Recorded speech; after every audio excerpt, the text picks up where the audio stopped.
Good morning, Bangalore. How are you all? Are you excited about this crash course? You guys better be. Okay, so before we start off, let me give a small introduction about myself. My name is CA Kriti Goel. I will be taking cost and management accounting for all of you. Okay. I completed my CA in 2011 and I was a science student, so it was very difficult for me to complete it in the first attempt, but nevertheless completed it in the first attempt. After which I worked with Reliance for about 3 years, and then I decided that probably teaching is my passion and started teaching. So I was associated with Samvit Academy in Bangalore earlier, and now I'm part of Advait. So you know Punarvas sir? Punarvas sir, you know Ramesh sir? Correct? They are my colleagues. So we work together and we are all part of Advait. Okay? So now you may have a question. What are we going to do in this crash course? Correct? So before we start off, first let's understand what is going to be the content. Okay? So we know this crash course is going to be for 4 days. Okay? Effectively, we will be studying for about 30 to 35 hours. Now, how many of you all are from the old syllabus here? Yes. Do you all need to worry? No. Because we will be covering both old syllabus and new syllabus. Now, most of you may have a doubt. You may ask a question, what is the difference between old and new syllabus? Correct? See, if it was another subject, there would have been a lot of differences. But in costing, the differences are minimal. Okay? So where do those differences arise? Okay? The first difference is your cost sheet format. So for the old syllabus, guys, you just need to remember one format. But for the new syllabus, guys, you need to remember 2 formats. Okay? So when we move on to the first chapter, we will understand what those 2 formats are. Okay? The second difference comes in contract costing. Now, this is more beneficial for the new syllabus, guys. Okay? Because in the old syllabus, you have slightly longer method of understanding contract costing. But that is kind of eliminated for the new syllabus, guys. For the new syllabus, guys, this particular chapter is very, very simple. Okay? And the third difference is the addition of a new chapter called ABC, or activity-based costing. So in the old syllabus, this particular chapter was part of CA final. Okay? But now in the new syllabus, they have made it part of IPCC. So the old syllabus students needn't study this chapter. But for the new syllabus, this will be applicable. So whatever be the differences, somewhere the old syllabus students are benefited, somewhere the new syllabus students are benefited. However, if the old syllabus guys want to attend this, you're most welcome to, for knowledge sake. But this is not per se applicable for your examination. Sorry? In your old syllabus, it is not there.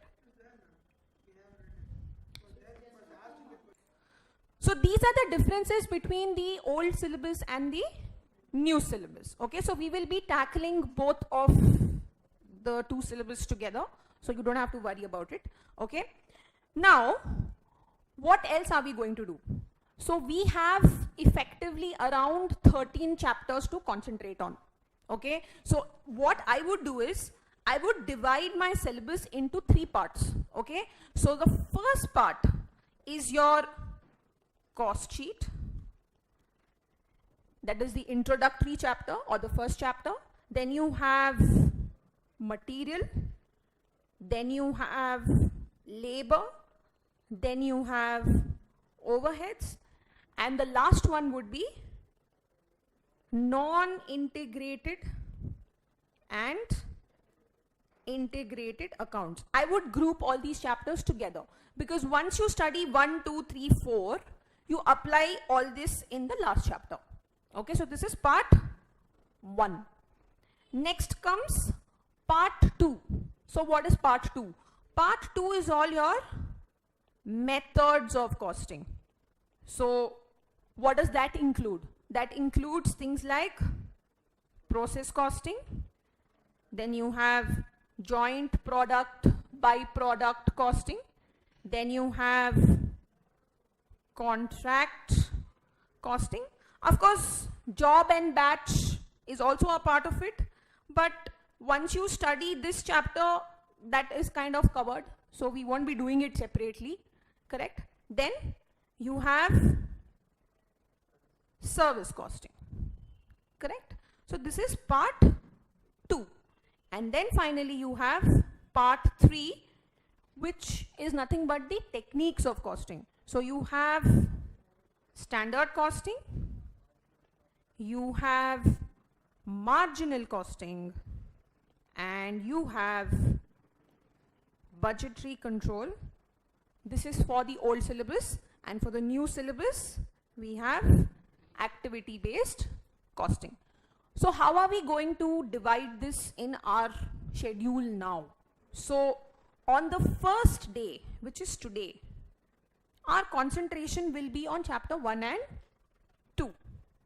Okay? On the second day, which is tomorrow, we will finish the remaining 3 chapters of part 1. Okay? Then you have day 3, in which we will be tackling all of our methods of costing.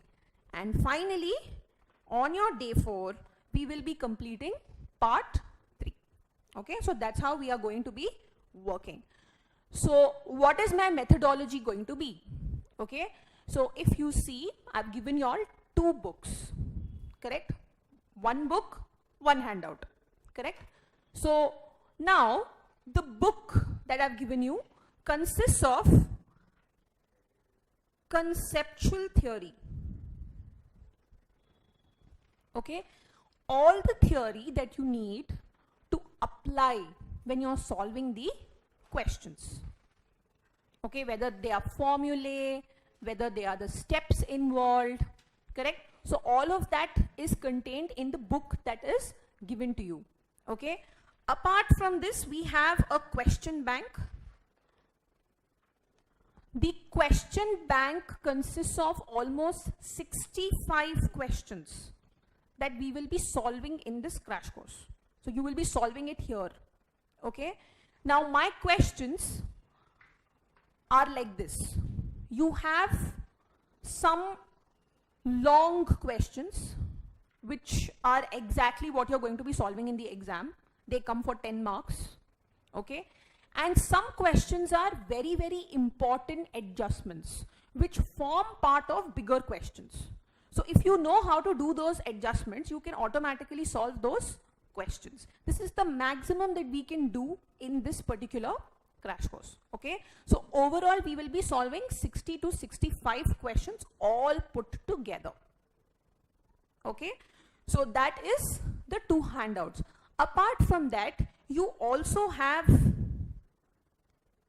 handcrafted charts. So some charts are part of your material, some charts I have given you separately, correct? So these handcrafted charts are incomplete. Why? Because we're going to complete them in class. So only when we complete them, we will be able to understand what is happening in case we've missed out something during our regular classes, correct? And at the same time, it will also help us in retaining the concepts in our mind. Is it okay, guys? And on the last day, that is the day 4, after we complete our entire syllabus, we will be understanding some tips that is required to attempt this particular paper. Okay, and generally for the examination, what should your mindset be? Okay, that's the first thing. And second thing, we are also going to do a question paper analysis as to how many questions come, okay, where should the weightage be, okay, how are the questions divided, or how are the marks divided between various questions, correct? So we're going to do one small question paper analysis. Okay, so that is how we will be ending our entire session. Does anybody have any doubts? Nobody? So shall we start off? Yes? Okay, so guys, let's move on to our first chapter, which is our cost sheet analysis or introduction to cost sheet.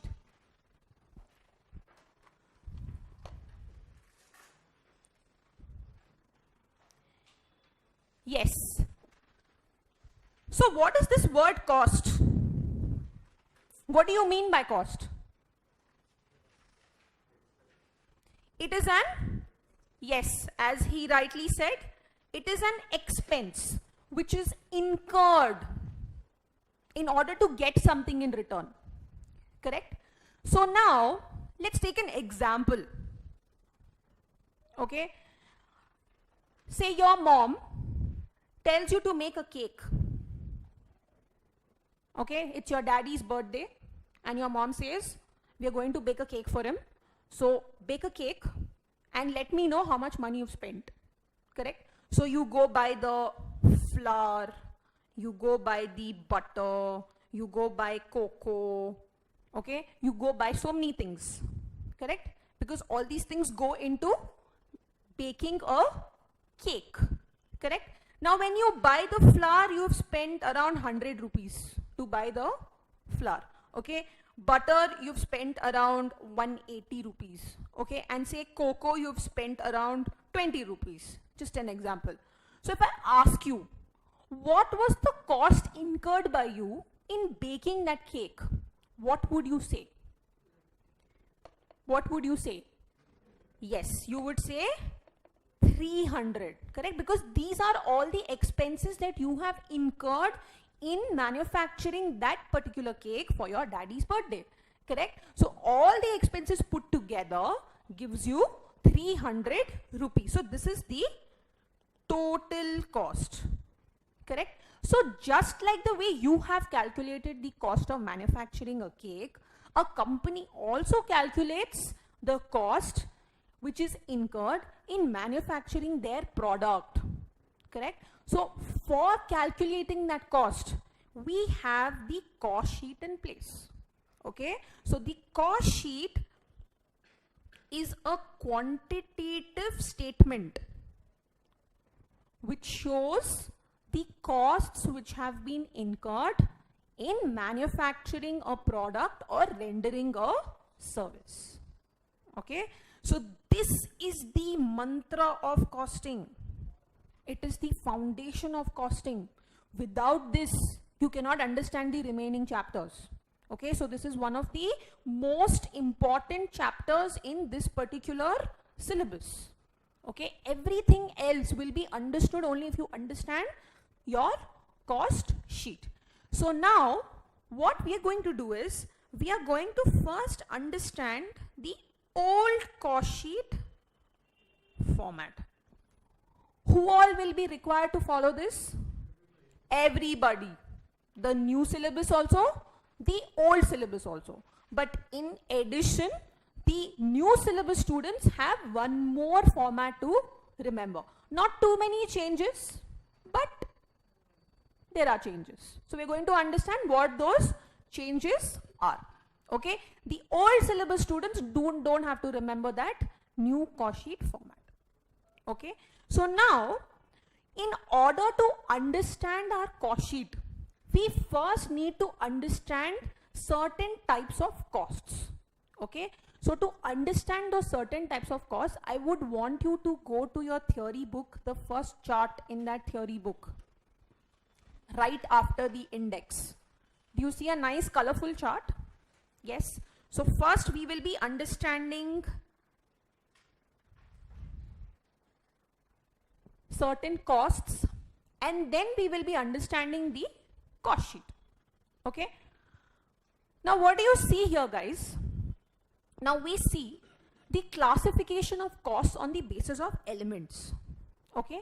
Now on the basis of elements, cost is divided into 3 types. What are those 3 types? See there, you have material, which is the raw material going into the process of manufacture. So you baked the cake for your daddy, right?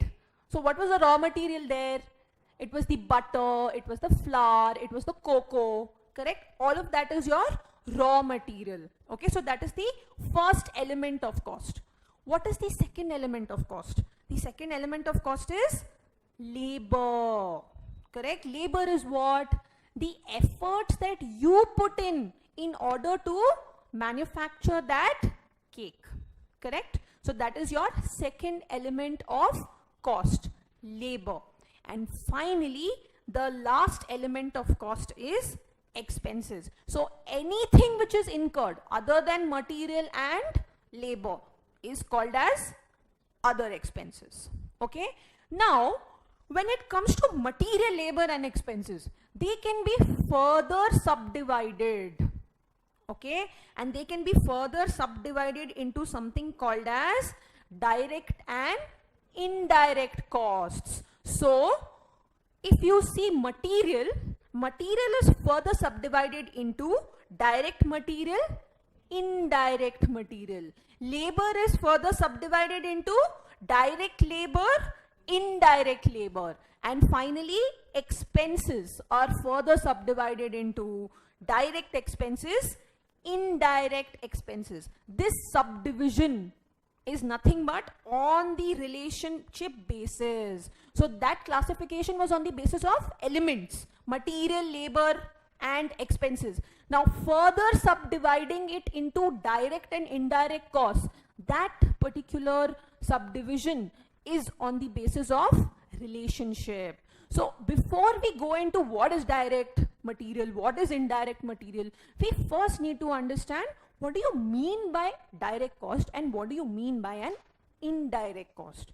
So guys, what is a direct cost? Direct cost is any cost which can be identified on a per unit basis. On a what? On a per unit basis. What do you mean by that? Now, do you see this remote? Yeah? Do you see this remote? Now, this particular remote has so many buttons, correct? It has a battery, correct? Now, when you see this remote, can you tell me how many buttons would be required to manufacture this remote? Yes, you can count it, correct? So, say, assuming there are 30 buttons in this. So, you know, if I'm manufacturing 10 remotes, how many such buttons would I need? 300. Each remote requires 30 buttons. I'm manufacturing 10 remotes. So I would need 300 such buttons. So what did you do? You could identify the cost of these buttons per unit of the product. So such costs, guys, are direct costs.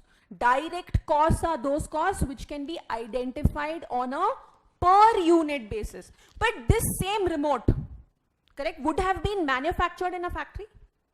Correct? And say the factory is subject to a rent of 10,000 rupees.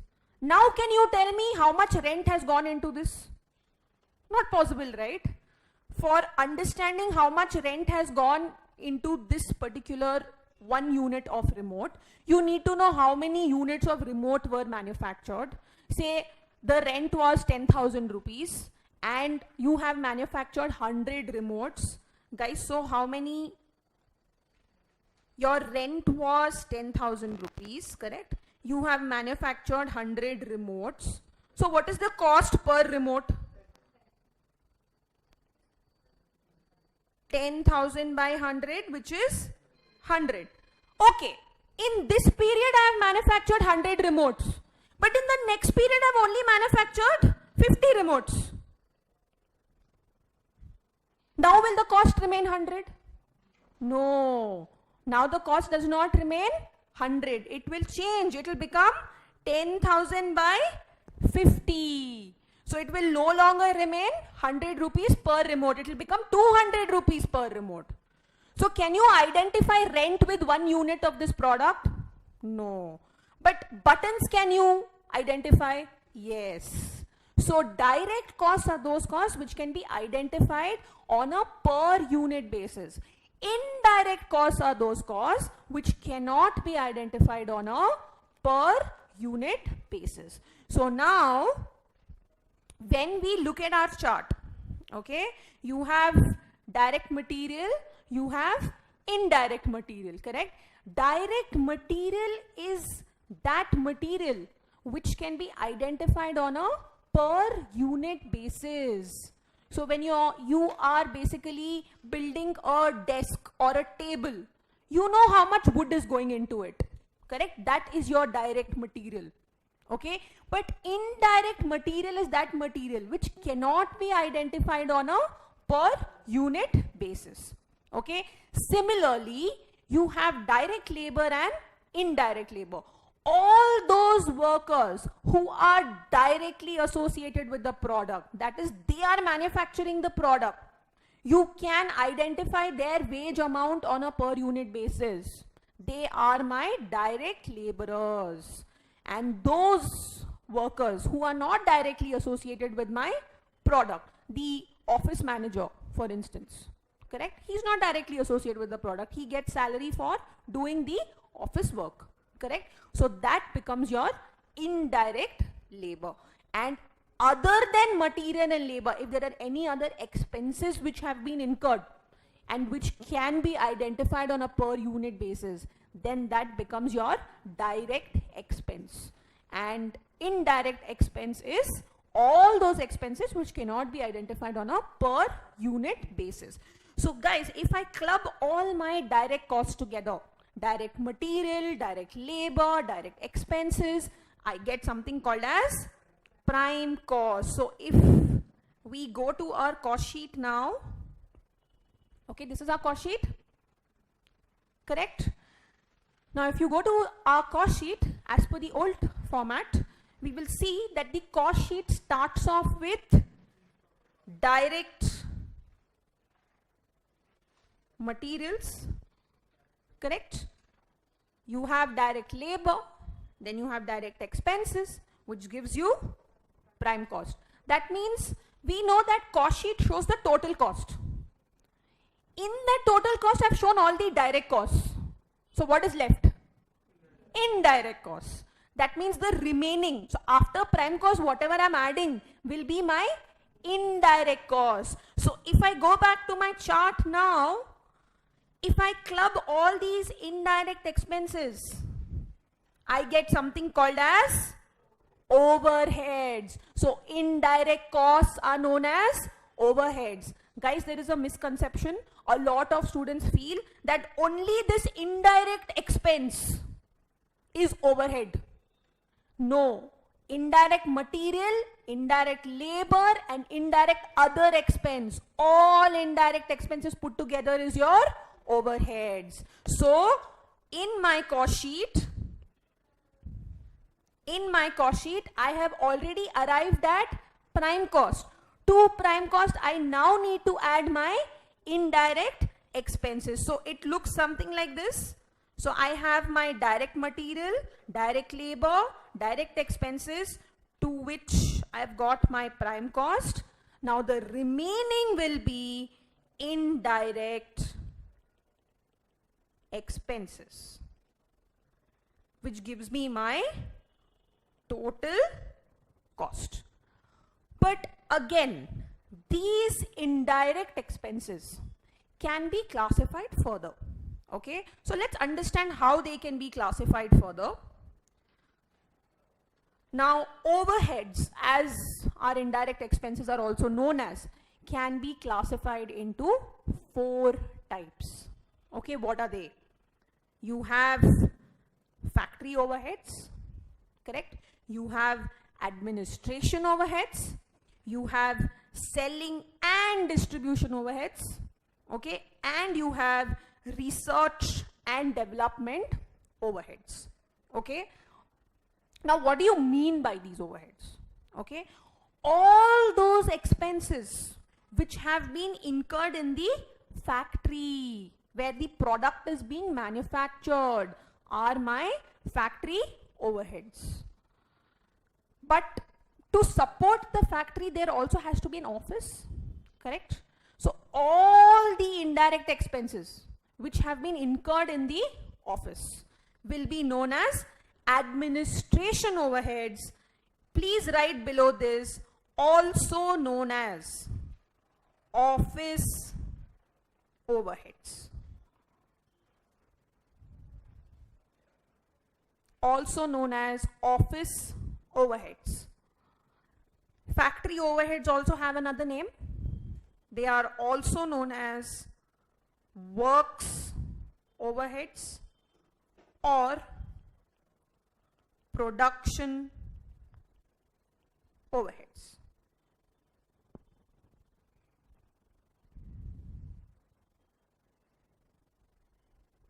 Yes?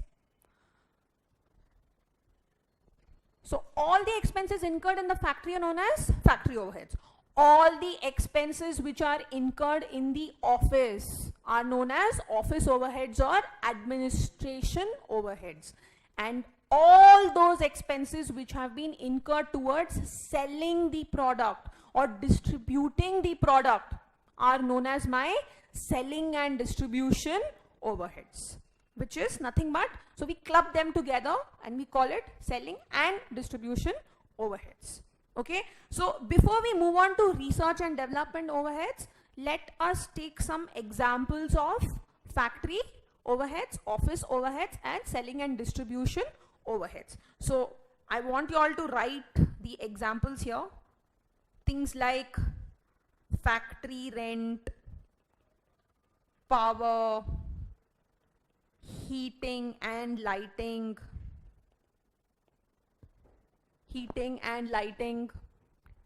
correct? Depreciation on machinery, indirect material, indirect labor, like the salaries of the factory supervisor, the salaries of the factory manager, all of those will come under factory overheads. Yes?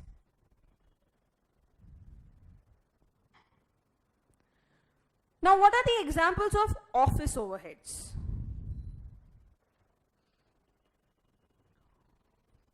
Office rent, correct? Depreciation on office equipments, office furniture, correct? Salaries of office supervisors, etc. So all these are my examples of office overheads.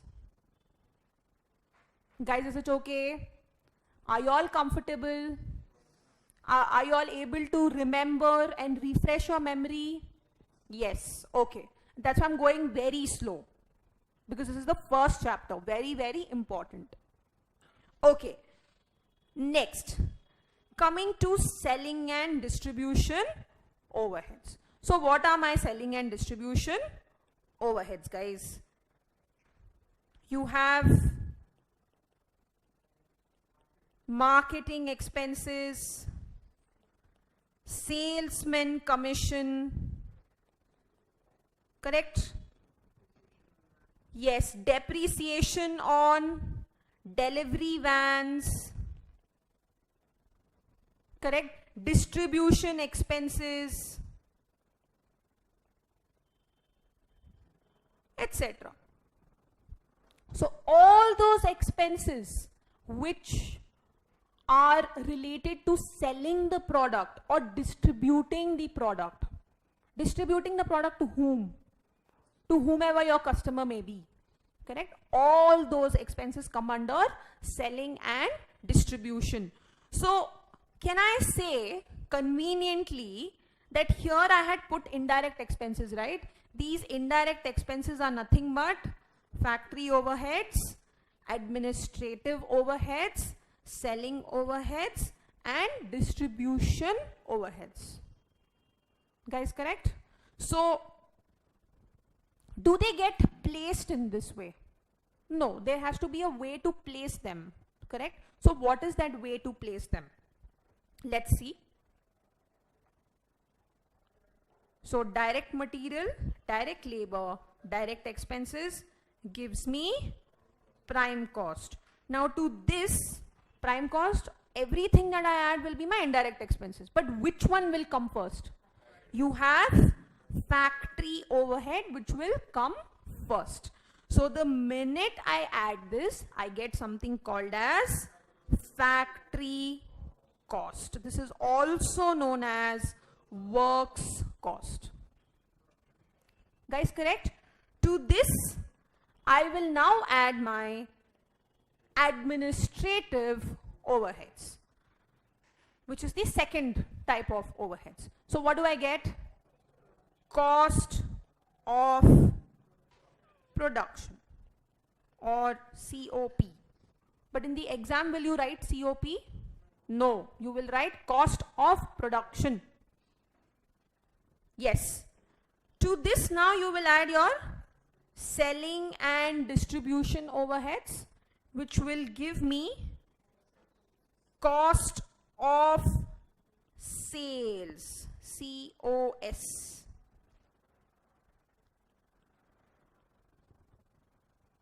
There are no stocks here. Please note, we are doing a very simple cost sheet format right now. Correct? So we get our cost of sales. Cost of sales is also my total cost. Then what do I do? Obviously, I'm calculating the total cost, so I know how much profit I'm going to make on this particular product. So total cost plus profit gives me sales. Correct? So this is my basic cost sheet. I have finished understanding my basic cost sheet, correct? But we had left out something there, if you remember. We had left out something on research and development overheads. Now, in this, if you see, I have given you the classification as per old cost sheet, as per new cost sheet. Now, old cost sheet is what we are discussing now. We have not yet started discussing the new cost sheet. Okay. So what happens to research and development overheads? All those expenses that have been incurred towards research and development of a product come under research and development. But how are they to be categorized? So as per the old cost sheet format, if there are research and development expenses which have been incurred towards the product, in researching about the product, in developing the prototype of a product, then they will form part of direct expenses, because they can be identified on a per unit basis because they're related to the product directly. But this is as per the old cost sheet format. New cost sheet we'll do later. Okay. But if research and development expenses are not related to the product, say they are related to the factory process, or they're related to your office process, or they're related to marketing, then will they come as direct expenses? No. Then they will come under the respective overheads. So if they're related to the factory process, they will come as part of factory overheads. Please fill up the charts, guys. If research and development overheads are related to the office, then they will come as part of AOH. And if they are related to selling and distribution, then they will come as part of selling and distribution overheads. Is that right?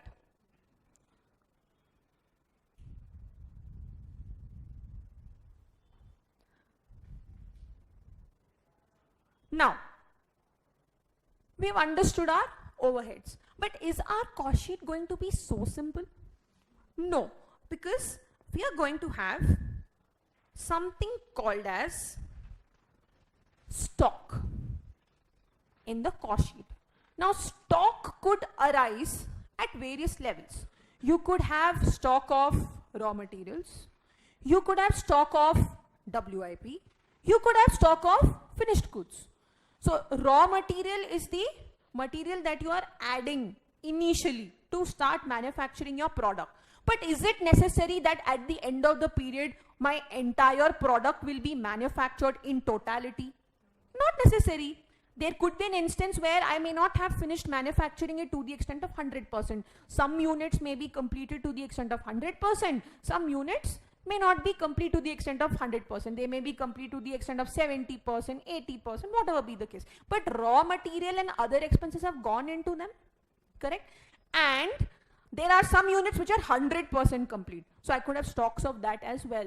And stocks could be opening also, stocks could be closing also. So there could be stocks coming in from the previous period. That is my opening stock. There could be stocks which I may not have sold off, which are lying in the current period, which is my closing stock. So what do I do if there is stock? So for that, we need to understand one thing. When it comes to raw material and work in progress, I don't have to worry at all, guys, because the value of both will be given in the question. The value of both will be given to us in the question. We really don't need to worry about the value of opening stock and closing stock of raw material, opening stock and closing stock of WIP. Not required. But the problem will arise when we are looking at finished goods. So what do you do if we have a stock of finished goods, opening and closing? So that becomes a problem, because here we will be expected to value the stocks. Okay, in most problems, if you are lucky, they will give you the value. If not, you will be expected to value the stocks. Okay, so let's first understand what is the placement of my stocks in the cost sheet. Okay, so I'm going back to the cost sheet now. Now naturally, if we are talking about opening stock and closing stock of raw material, then it should be adjusted with the values of raw material, correct? So this was direct material consumed. How do I get direct material consumed? If I add opening stock of raw materials to the purchases minus closing stock of raw materials, I will get my direct materials consumed. Correct? So stock of raw material is sorted. We don't have a problem. Correct? I have already taken care of it. Correct? So then I add my direct labor, I add my direct expenses, I get my prime cost. Correct? To prime cost, now I will add factory overheads. Manufacturing overheads, production overheads, works overheads, all are the same. But what do I do with that opening and closing stock of WIP? Where does that come? Where will the opening and closing stock of WIP come, guys? This one. This will come under factory overheads, correct? So I will now add my opening stock of WIP and minus my closing stock of WIP to get factory cost, correct? Guys, opening stock always adds to the cost. Yes or no?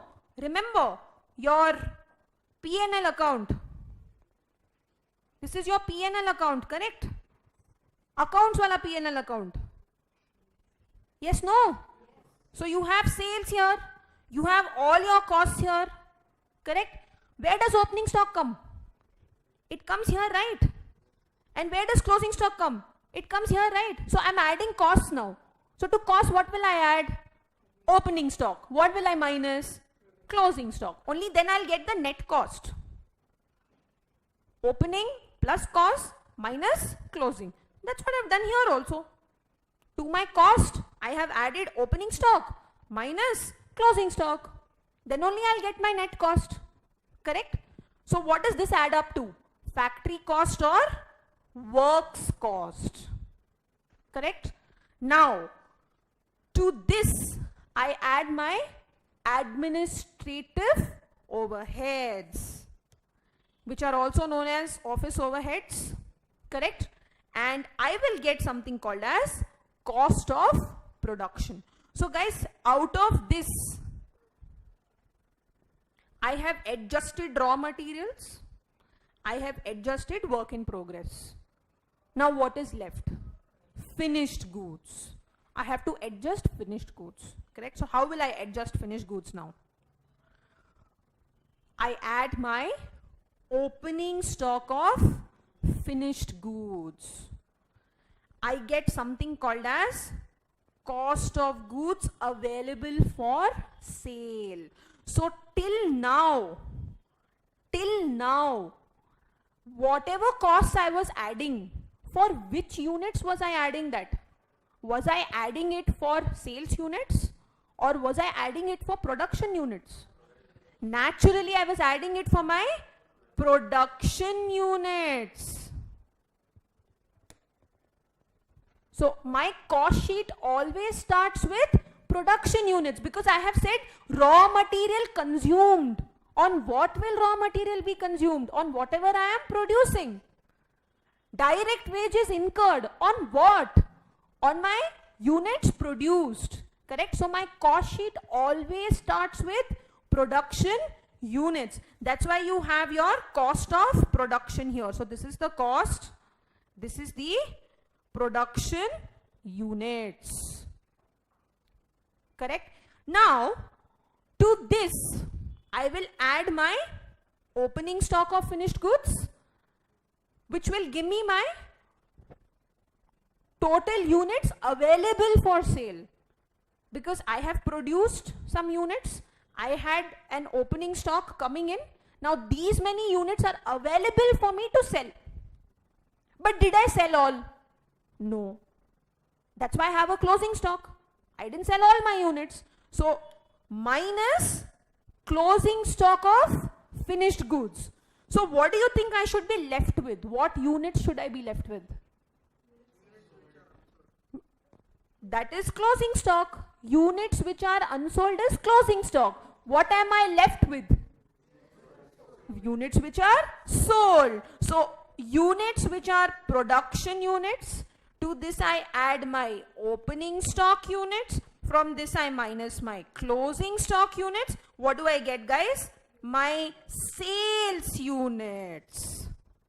And this cost is known as cost of goods sold, which is COGS. But we will not write that in the exam. We will write cost of goods sold. Correct? So till now I have adjusted everything. I have adjusted all my stocks. I have adjusted my factory overheads. I have adjusted my administrative overheads. What is left? Selling and distribution overhead. So since that is left, I will add that. Adding of selling and distribution overheads. This gives me my cost of sales. Cost of sales or total cost. To this I will add my profit and this will give me my sales. Now all this is fine. We've understood everything. The question arises, what if the values of this opening and closing stock of finished goods is not given? Then what will I do? Then what should I do? So, when we are looking at opening stock and closing stock of finished goods, I told you the only stock which will trouble you in a cost sheet problem is this. The others will be given to you. Opening WIP, closing WIP, opening stock of raw material, closing stock of raw material, everything will be given to you in the question. What will not be given is finished goods. So what do you do with it? Guys, always remember, opening stock is coming from the previous period. So logically, opening stock units must be valued at previous period's cost of production. Please write that down. They should be valued as per previous period's cost of production.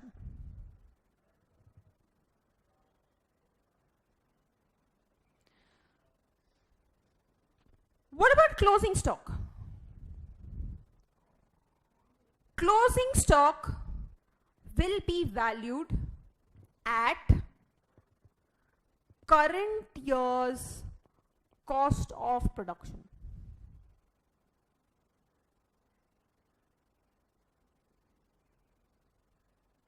At current year's cost of production.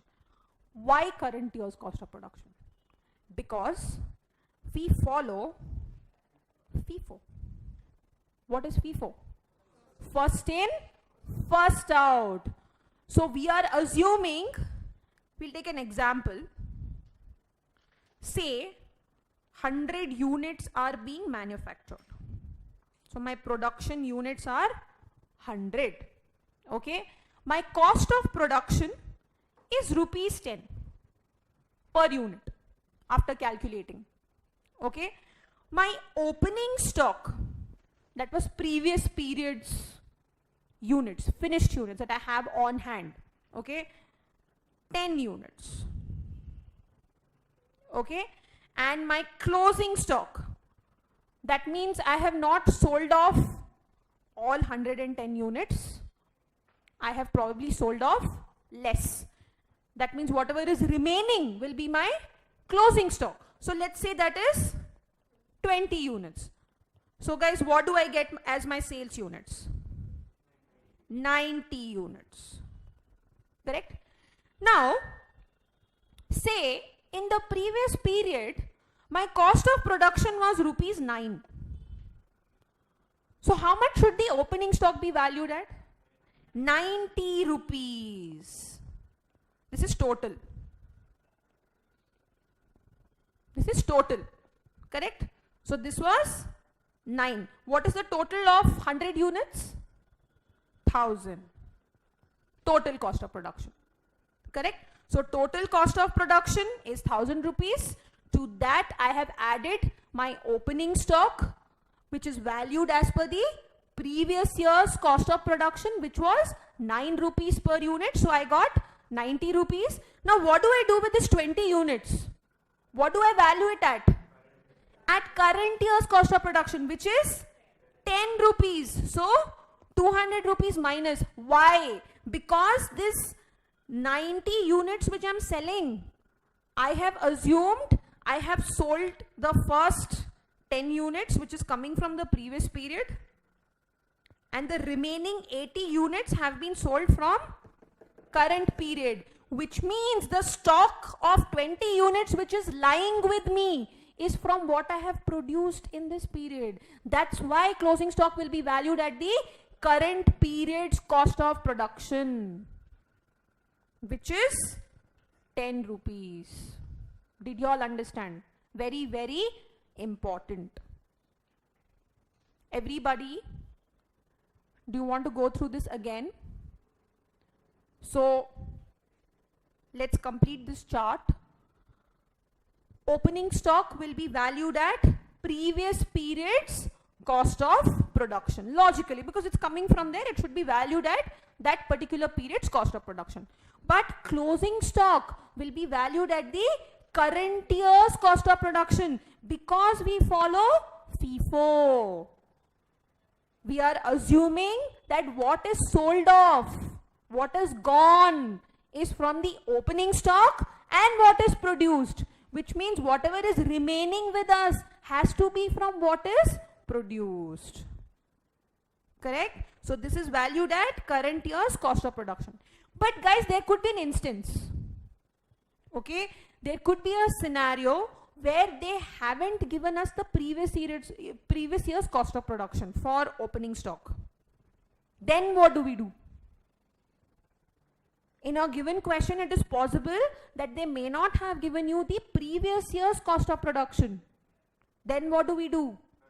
Then we have to take current year's cost of production,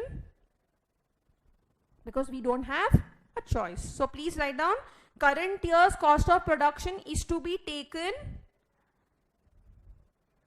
if previous year's cost of production per unit is not given.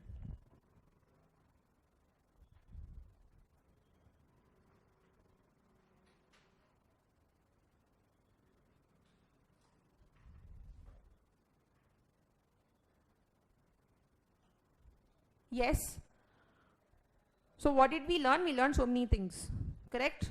Direct expenses plus indirect expenses gives me my total cost. So direct expenses are direct material plus labor plus direct other expenses, which gives me my prime cost. To that I add my factory overheads, gives me factory cost. To that I add my administrative overheads, gives me cost of production. To that I add my selling and distribution overheads, gives me cost of sales or total cost. But this changes the minute I have stocks in the picture. So what are the three different kinds of stocks? You have stocks of raw material, you have stocks of WIP, you have stocks of finished goods.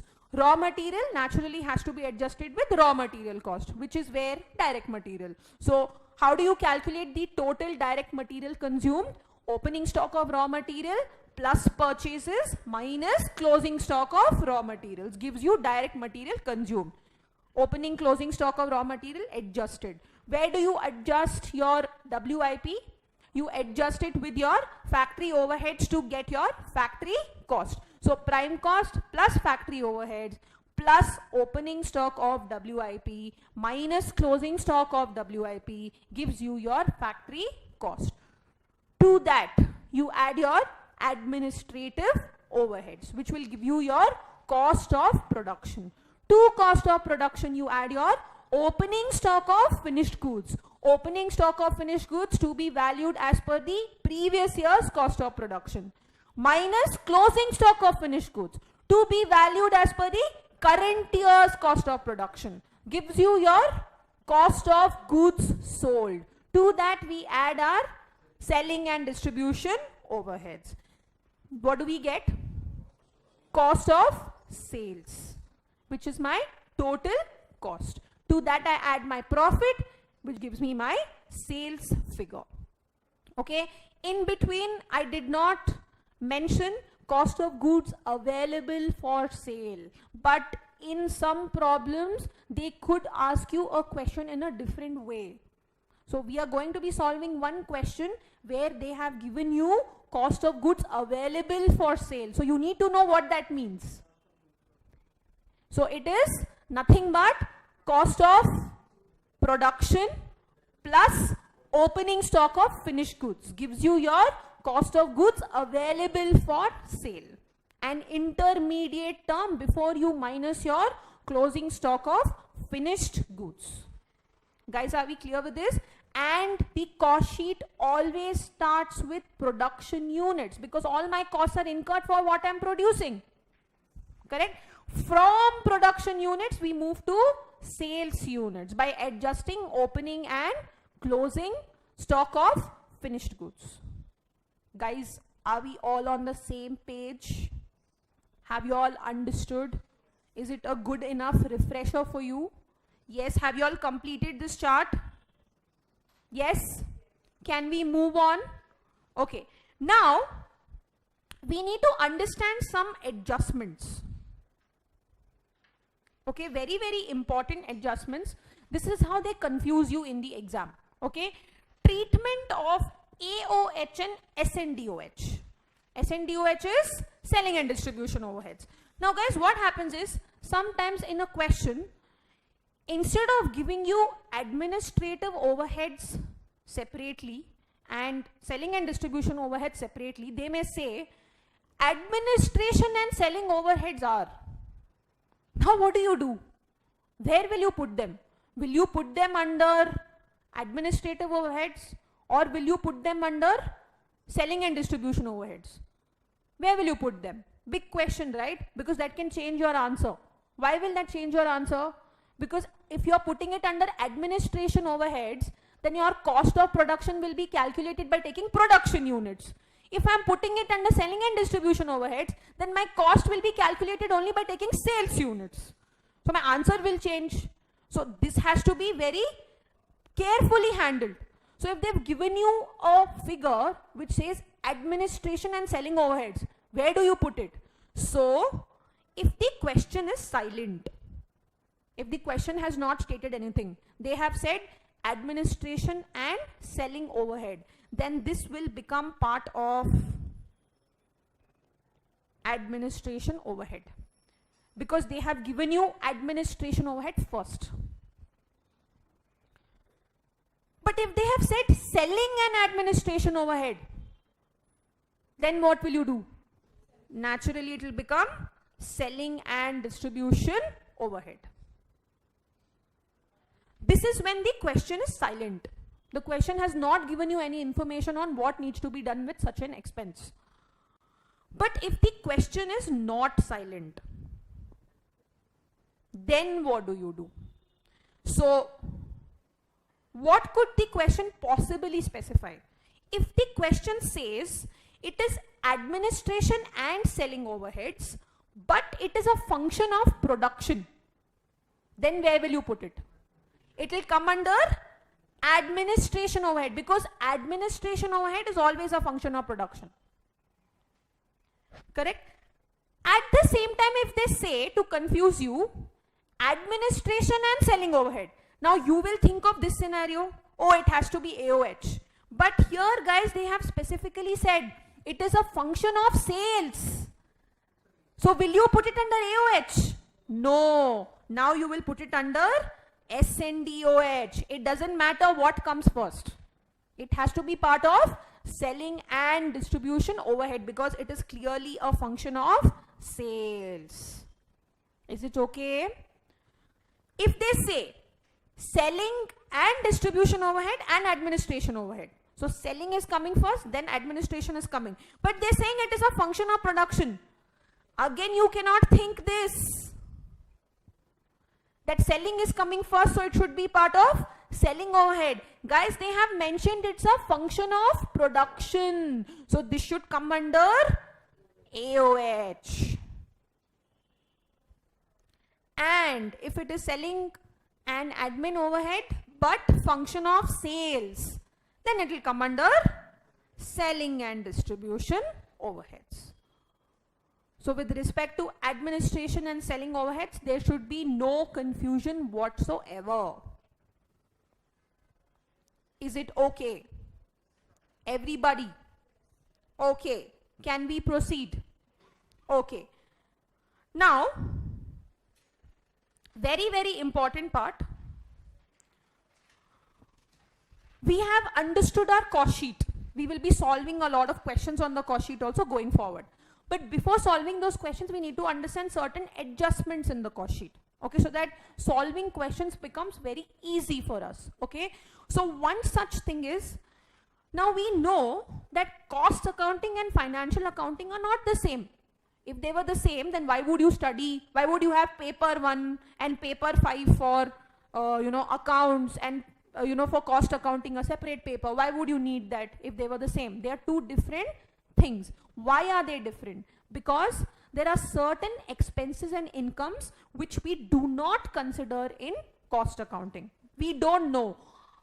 Our expenses in cost accounting are limited as far as the manufacturing process is concerned. Once we have manufactured our product and sold it, we are not concerned what is happening with the money which we have earned. Because for that, we have a financial accounting and a financial management taking care of those things. So cost accounting, the scope ends there. Once we have manufactured a product and sold it. Okay. So every expense which arises after selling the product is not part of cost accounting. Okay. So expenses, incomes not considered in cost accounting. What are they? Purely financial charges. These are those expenses which we see in our financial accounting, but they will not come in cost accounting. Guys, what are they? Loss on the sale of fixed assets. We don't care what is happening to fixed assets. We have a financial accounting and a financial management taking care of that. In understanding what happens if there's a loss, what do you do, how do you recognize it. Cost accounting, we are not concerned. We are only concerned with manufacture. Correct? Loss on investments, discounts on shares and debentures, interest on bank loan, expenses on raising capital. These are purely financial charges. There could be many more. We are not concerned with these expenses. So in the question, if they have given you loss on investment was so and so, what will you do? Ignore it. But do you just ignore it and leave it? You have to write a note. Always remember, whatever you ignore, write a note saying that so and so expense amounting to so and so was a purely financial charge. Hence, it is kept outside the purview of cost accounting. Yes? Okay. Next, appropriation of profits. Once we have earned the profits, what do we do with it? We appropriate them. We are not concerned with what happens to them in cost accounting. So things like donations, charities, taxes on incomes, our income tax, dividends paid, transfer to reserves, provision for bad debts.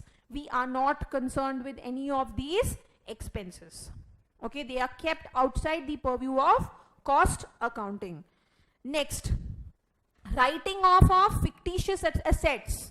So your preliminary expenses written off, underwriting commission, etc. We are not concerned in cost accounting because all of this is happening after we have sold our product. We are not concerned. Financial management, financial accounting will take care of it. If we were to take care of it, then there wouldn't be a difference between cost accounting and financial accounting. Purely financial incomes. So till now we saw expenses, we saw appropriations. Now we are saying incomes. Things like rent receivable, profits on sale of fixed assets, interest on bank deposits, dividend received, etc. We are not concerned. Those incomes, if given in the question, have to be ignored. We will not be considering them in our cost sheet. And finally, if we have any abnormal gains or losses, then they will be transferred to costing P&L account, which means they are kept outside the cost sheet. We will try to understand why in a while. So this is very, very important from the point of view of these kind of amounts coming in a typical cost sheet problem. We have to ignore them and we have to write a note stating why we have ignored them. Now, if you would have noticed, I've put a star for two particular items here. Do you see them? Interest on bank loan, provision for bad debts. I've put a star there. What do you mean by that star? It means that these items are disputed items. So one school of thought says they should be considered in the cost sheet. Another school of thought says they should not be considered in the cost sheet. Because the school of thought that says that this should be considered says, what if the loan was taken for business? I need money on a day-to-day business to run my operations. What if the money was taken for that? Then shouldn't the interest be taken? Yes, it should be taken. So they are not wrong. At the same time, another school of thought says, no, it's a totally financial charge. Financial management will take care of the loan. Why do we care? So it's a disputed item. Same thing with provision for bad debts. Now, bad debts have arisen because the person who owes me money has not paid me money. So that is related to my operations. I should take it. But another school of thought says, we have working capital management as part of financial management. Financial management will take care of what is happening to bad debts. Why should cost accounting bother? So both school of thoughts are a dispute. One says something, the other contradicts it. So what do we do in the exam? We will follow one universal system. If something like this comes, let's ignore it and write a note. However, if you were to take it also, you are not considered wrong technically. But let's follow the ICAI material. They have always kept it outside the purview. We will also keep it outside the purview. Guys, okay? Did you all understand? Can we continue? Now moving on to a very, very important aspect. Abnormal gains and losses. What do you mean by abnormal gains and losses? So for that, we will see one example. How many of you all like Pani Puri? Everyone likes? Okay, now I'm feeling hungry. So let's assume we are making Pani Puri.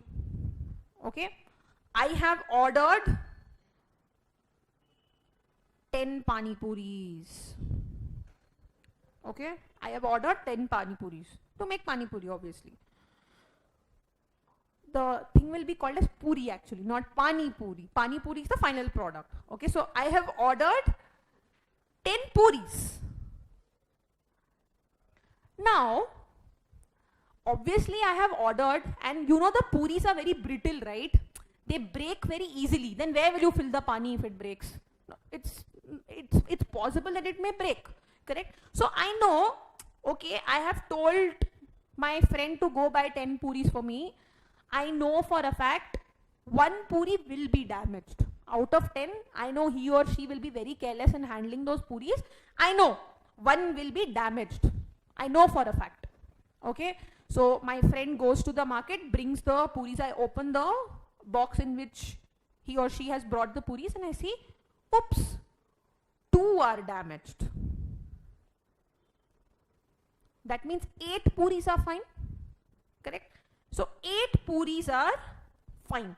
But how much did I think that will get damaged? 1. I thought 1 will get damaged. But how many ended up getting damaged? 2. So this extra 1 that got damaged, which I never anticipated, is my abnormal loss. This 1 which I thought, my expected damage, I knew it's going to get damaged. It is meant to happen. It will happen, guys. That is my normal loss, expected loss. Anything over and above my expected loss or normal loss is my abnormal loss. Okay, so now what happens? How do I account for this? Okay, so say these 10 Pani Puris cost me 100 rupees. So what is the cost per Puri? 100 by 10, which is 10 rupees per Puri. Correct? But now 2 Puris are damaged. So will this cost change? First question is, will this cost change now that 2 Puris are damaged? Yes. This 10 rupees will undergo a change. Now my question to you is, how will it change? Will it be 100 by 10 minus 1 here, minus 1 here, or will it be 100 by 10 minus 1? That is just this one. Will it be A or will it be B? So the answer is B. Why? Because when we have a normal loss, we know that it's going to happen. You cannot do anything about it. You're not Harry Potter who will come with your wand and, make sure that doesn't happen. It will happen. It's expected to happen. So if normal loss is happening, it's going to happen. So let the good units bear the cost for it. So this 100 rupees should be borne by the remaining units, which is what? 9. Because 1 is damaged. But now, unexpectedly, 1 more unit has gotten damaged. That was not meant to happen, but it has happened. And that has happened not because of the intrinsic property of the Puri. It has happened probably because of the carelessness of my friend. Because that has happened on account of his or her carelessness, can I pass on the cost of this extra Puri to the customer? Is it fair? Because if I do this, then I'm passing on the cost of that extra Puri to the customer. Because what will the cost be here? It will be 100 divided by 8. Calculate and tell me how much is 100 by 8? 12.5 rupees. So imagine the cost of the pani puris will be 12.5 to my customer. What will the cost be here? 100 by 9, guys, how much? 11.11. See, I have passed on the cost of that extra puri to my customer. So now what will the customer do? Customer's cost is 12.5. On this I'll add say 2.5 rupees profit and I will sell it for 15 rupees. Here what will I do? 11.11, I'll add 2.5 and I will get 13.61 as the selling price. So how is it fair? The customer is bearing the cost. It's not fair. For whose carelessness? For my carelessness. So when it comes to abnormal loss will always be valued like the way you are valuing good units. So here if you see 100 rupees will be basically apportioned between 8 units and 1 unit. That's why I get 10 minus 1, which is 9. Yes or no? But the cost which is associated with the normal loss units, that will be borne by the remaining units. What are the remaining units? In this case it is good units and it is abnormal loss units. So basically 100 rupees is borne by good units and abnormal loss units. Guys, okay? So now if this cost sheet of yours has normal loss and abnormal loss, then what do? How do you tackle it? If they have given you normal loss of material, abnormal loss of material, what do you do in the cost sheet? Do you remove it? Do you keep it? Do you add it? Do you subtract it? What are you supposed to do? Perfect. Keep the normal loss, subtract the abnormal loss, because this abnormal loss will be transferred to costing P&L, because cost sheet is the cost which will be borne by the ultimate customer. So whatever cost you calculate in your cost sheet will be borne by your customer. If you keep the abnormal loss, it means you are transferring that cost to your customer, and you cannot transfer your cost to the customer. So what do? If there is any abnormal loss, remove it. Remove it. You minus it, you take it out. And what do you do with it? Transfer to costing P&L account. At what value will this be? Valued at par with good units. Guys, correct? What if those pani puris or the puris which got crushed, if I could sell them, then that is scrap, correct? Now what happens to that scrap which is arising on account of abnormal loss? Now if I am removing the loss only from the cost sheet, then scrap also cannot stay in the cost sheet, no? Scrap also has to be removed. So if there is scrap on account of abnormal loss, what do you do with it? Again it will go to costing P&L account. Or you can open a separate abnormal loss account, adjust the cost and the scrap and take the net to costing P&L account. Remember we did process costing. That's what we did in process costing. Yes. So if there is any abnormal loss, whether the cost, whether the scrap, you remove it. If there is a normal loss, what do? Do nothing. Let it be in the cost sheet. So what do you say? Retain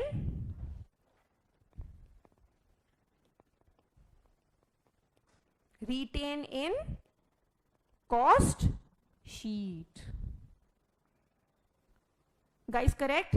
Because this loss, the cost associated with this loss will be borne by the customer. Boss, this is meant to happen. So you bear it. I am manufacturing the product for you. It is meant to happen. It is your loss. You bear it. But this is not your loss. If I transfer this loss to the customer, I am being unfair. And if I transfer this loss also by any chance to the customer, what will happen? Every year, my cost will start fluctuating. Because this year it was an additional of 1 unit which became abnormal loss. Next time when I'm making pani puri, abnormal loss could be 2 units. Then if I transfer the loss associated with 2 units to the customer, what will happen? Cost will change again. Selling price will change again. So can you have a scenario where you go to the market to buy a cupcake? Okay, today the cupcake is 10 rupees. Tomorrow you go to buy the same cupcake. The shopkeeper tells you the cupcake is 11 rupees. How will you feel? Array, yesterday only I bought the cupcake, it was 10 rupees. Today how can it be 11 rupees? Because abnormal loss keeps changing. It is abnormal in nature. It is not expected in nature. Yes or no? So a company cannot keep changing its selling price like that. Eventually people will get annoyed and stop buying that particular product. So you cannot transfer abnormal loss to the customer. Hence it is removed. It will be charged to your profits. But normal loss, let it be. That you are meant to bear. Because my product will lose that many number of units. It is meant to happen. It is the intrinsic property of the material or the product that I am manufacturing. So if the normal loss stays in the cost sheet, what happens to the scrap which is associated with the normal loss? That also should stay in the cost sheet. But because I'm selling it, I'm getting some money in return. So what will happen? This will reduce the cost. So that one pani puri which got crushed, say I can sell it for 1 rupee. Now what will my cost be here? Will it be 100? No, it will now become 99. So now this 99 will be divided by 9 units. 8 of good units, 1 of abnormal loss unit. Yes or no? So when it comes to normal loss scrap, let it reduce the cost in the cost sheet. Since you are bearing the cost, you get the benefit also of the scrap. But abnormal loss, transfer it to costing P&L account.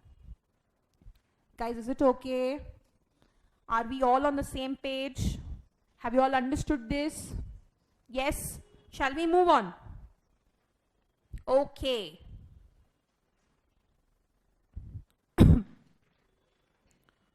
Next, quickly. What happens if they've given us a discount? What happens if they've given us a discount? Now, discount could be at 2 levels.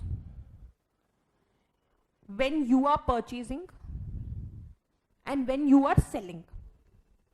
When you are purchasing material, you will get the discount. That is called as discount received. When you are selling, you are giving the discount. So that is discount allowed. Correct? Now discount can be of 2 types. You have cash discount, you have trade discount. You could receive cash discount, trade discount from whomever you are purchasing your material. You could give cash discount, trade discount to whomever you are selling your product. So what happens if they've given you cash discount, trade discount? In order to understand the treatment, we need to understand the nature of this cash discount, trade discount. Okay? Trade discount is always given so that your customer buys more. So more the quantity, more the discount. That is your trade discount. Cash discount is given on prompt payment. You don't pay in installments. You give me 60% now only. I'll give you a discount of 3%. So cash discount is on prompt payment. Trade discount is on bulk purchases, more quantity. So cash discount is kept outside the purview of cost accounting. Because that is on prompt payment. That is my debtors management, which is part of working capital management, which is part of financial management. So what is considered in costing? Only trade discount which I have received and trade discount which I have given. So if I receive a trade discount, where will that come in my cost sheet? Purchases. So whatever purchases of raw materials I have made, purchases of raw materials minus trade discount will give me my net purchases. Guys, correct? Yes. Where does discount allowed come? This is what you have given to your customers. So you will reduce it from the sales. So sales made minus trade discount gives you net sales.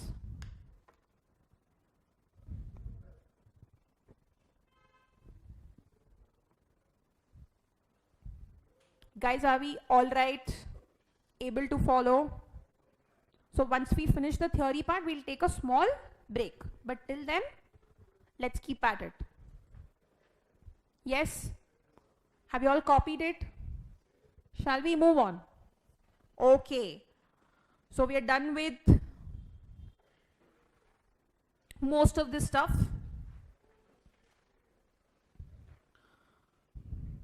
Now there are 2 more treatments pending.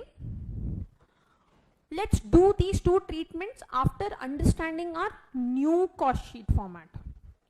Now what is the difference between the new cost sheet format and the old cost sheet format? Now old syllabus, guys, go to sleep. Go to sleep. It does not pertain to you. If you listen to this, you will get confused. So go to sleep. Only the new guys will listen to me. Yes. So what happens in the new cost sheet? Let's see what happens. This is my new cost sheet. Guys, everything is the same. See this? Direct material consumed, opening stock plus purchases minus closing stock, same as the old cost sheet format. Direct labor, direct expenses gives me prime cost. Everything is the same. To that I add my factory overheads. Correct? I get something called as gross works cost.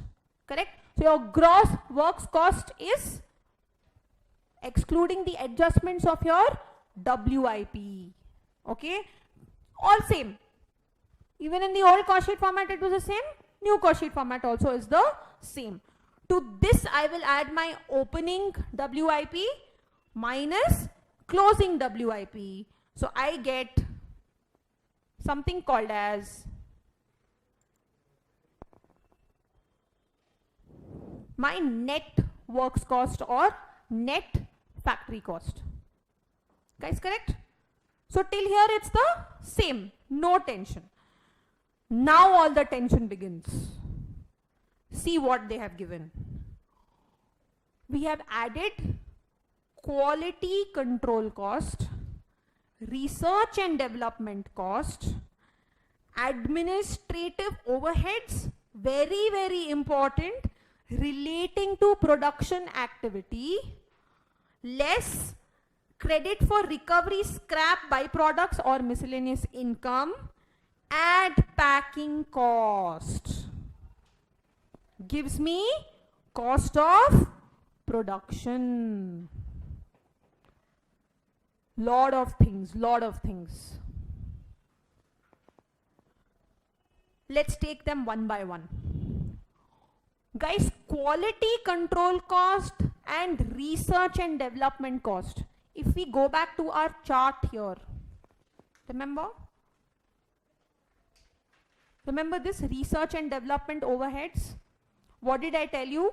As per the old cost sheet format, these form part of direct expenses. But now as per the new cost sheet format, what will happen?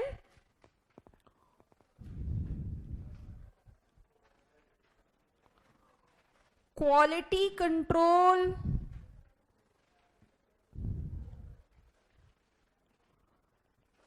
testing, research and development will form part of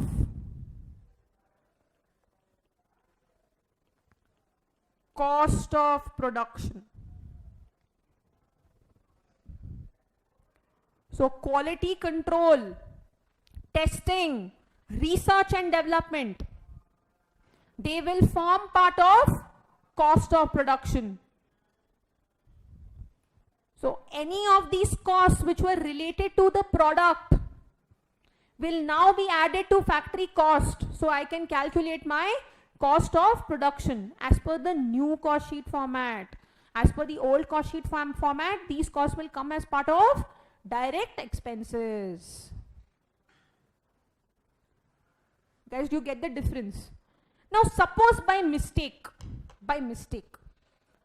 you are to prepare new cost sheet format, by mistake these costs you have put under direct expenses. Will that change your answer? No, that will not change your answer, because if you add this to your cost of production, you will be dividing it by production units. If you add this to your direct expenses, then also you will be dividing it by your production units. So it's just that there's a classification difference. So you will not lose your complete marks. You will lose marks only because you have wrongly classified it as per new cost sheet format. But our answer will be correct if this mistake is made by you. Okay, so quality control, testing, research and development as per old cost sheet format was part of direct expenses, which was related to the product only. Now it is part of cost of production. Correct? Now what else is left? Okay. Any sort of scrap that you have recovered, you will minus it. There's nothing to understand in that.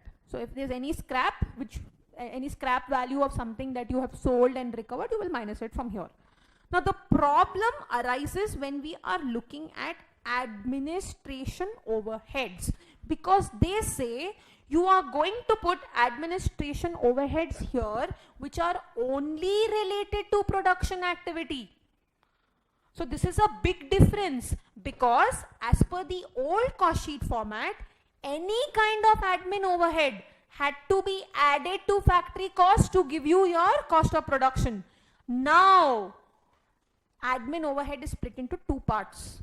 One is which is related to production activity, which will come here, and the other is general, which will not come here. So where will that go?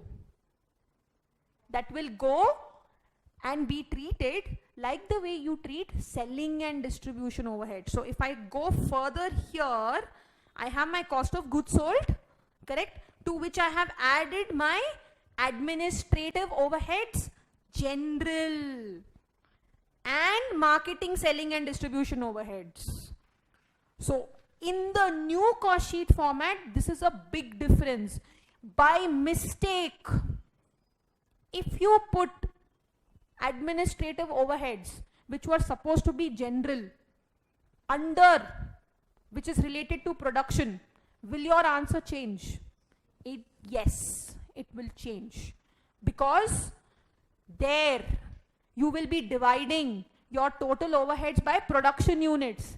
Here you will be dividing your general administrative overheads by sales units. So things will change. So this mistake you cannot make. Guys, is it okay? So if I go back to my chart now, come to the third page, treatment of AOH. Do you see it there? Yes.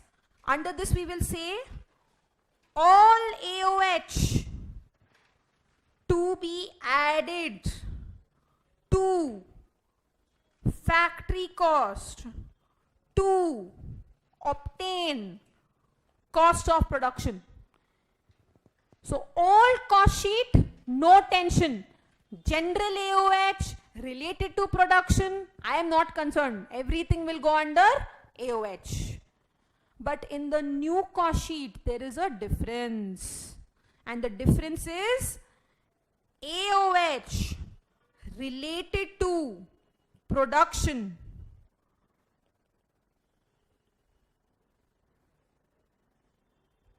form part of cost of production. Guys, correct? But general AOH will form part of cost of sales. In other words, if you want me to be more clear and more specific about this, this will be absorbed on the basis of production units. Correct? So as per the old cost sheet format, we don't have any classification. AOH means AOH. All AOH will get added to factory overheads to give you factory cost. And the entire of that will be divided by your production units. Guys, correct? But in the new cost sheet format, AOH will split into two parts. One part is what is related to production. Treat it at par with what you would do in your old cost sheet format. So AOH will get added to your factory cost to give your cost of production. But the other part of AOH considered as general administrative overheads, treat it just like the way you treat your marketing, selling and distribution overheads. And selling and distribution overheads are always a function of sales. So this AOH will also be a function of sales. So what will I write here? Absorbed on the basis of sales units.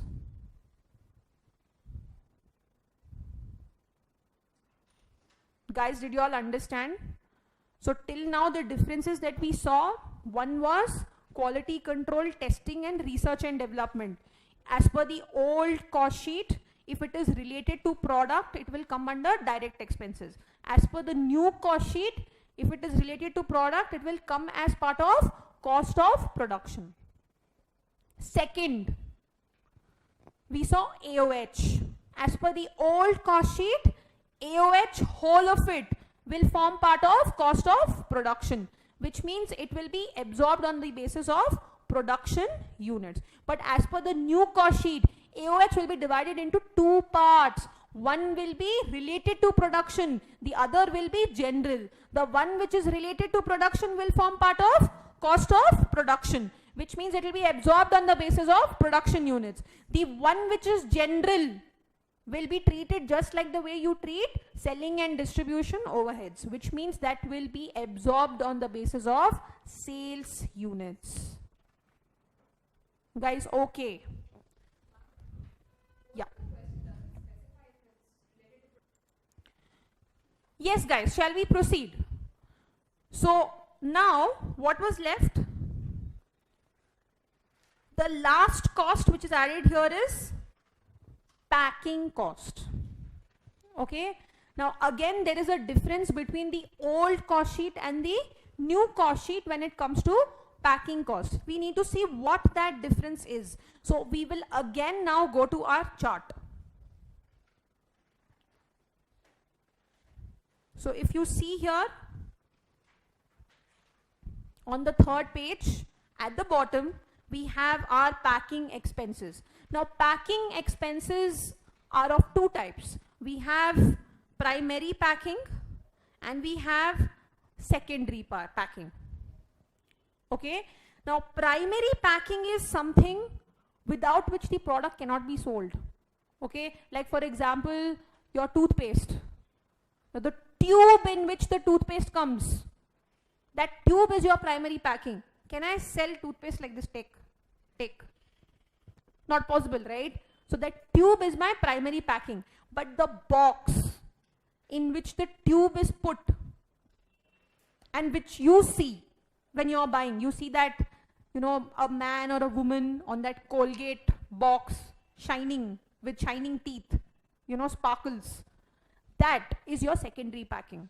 Okay, so primary packing is very, very important. Certain products cannot be sold without primary packing, but secondary packing is only to enhance the appeal of the product. So the distinction is quite clear.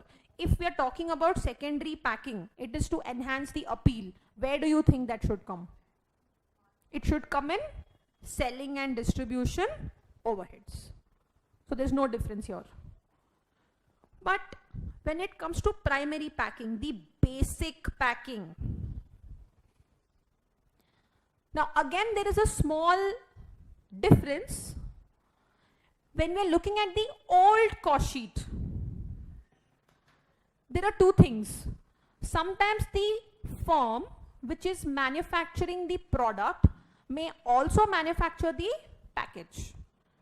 Okay, or the firm may buy the package from somewhere, from a third party. Both could be possible.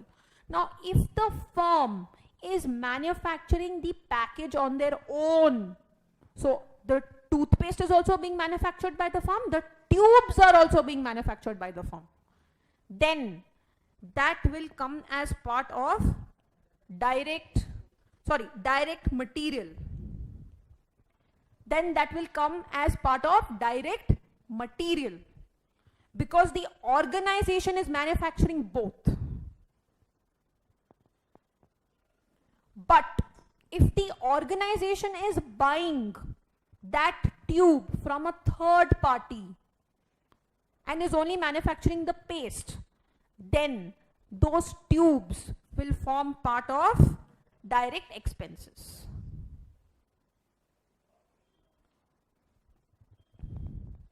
Guys, okay? So this was what happened as per the old cost sheet format. But now you know what happens in the new cost sheet format.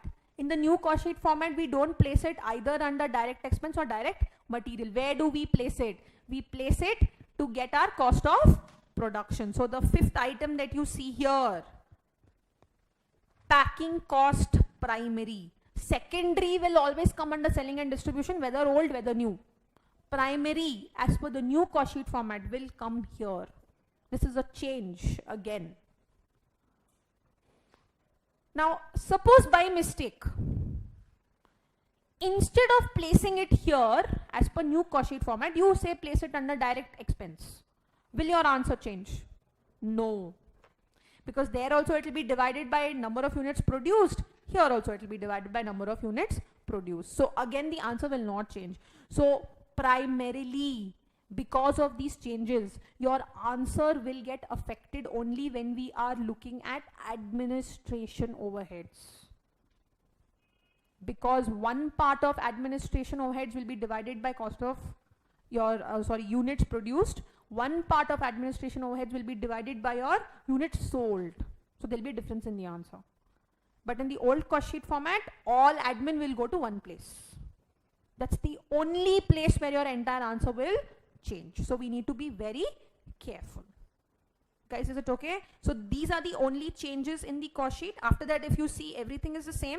You have your cost of production. To that, I have added my opening stock of finished goods minus my closing stock of finished goods. I get my cost of goods sold. Now I have added my selling and distribution overheads and administrative overheads, which are general, not related to production. Correct? I will get my cost of sales. To this, if I add my profit, I will get my sales figure. So these are the 5 differences between the old cost sheet and the new cost sheet.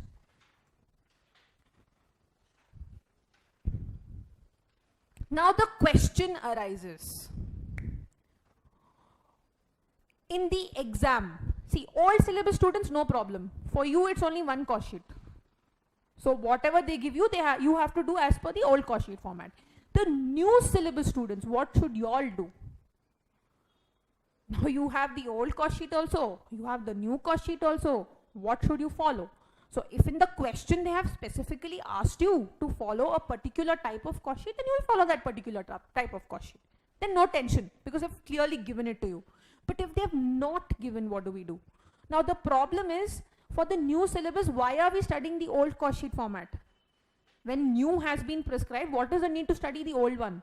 Because though the institute has prescribed the new cost sheet format, all the questions are solved as per the old cost sheet format.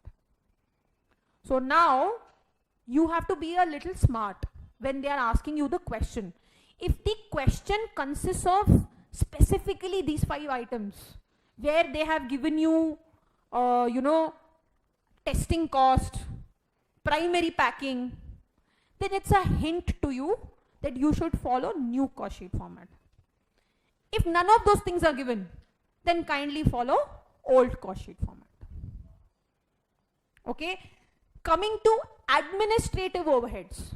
Now, you are following the new cost sheet format, but they have not given you whether administrative overheads are related to production or not related to production. Then we will assume on a universal basis that they are related to production and write a note. This is for the new syllabus, guys. Guys, is it okay? That's why for the new syllabus, it is very, very important that we know the new format also and the old format also, because though the new format is prescribed to us, questions have been solved using the old format. So if they have given you hints in the problem which completely ask you to solve by new format, then follow new format. If they have given you nothing in the problem, then you follow the old format. Is it okay, guys? Everybody? Yes. So now,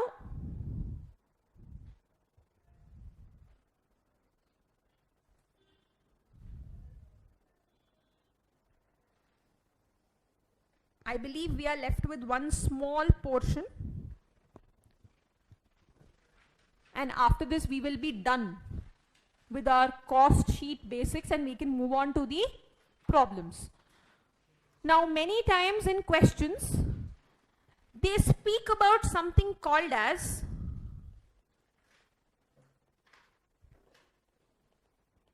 conversion costs.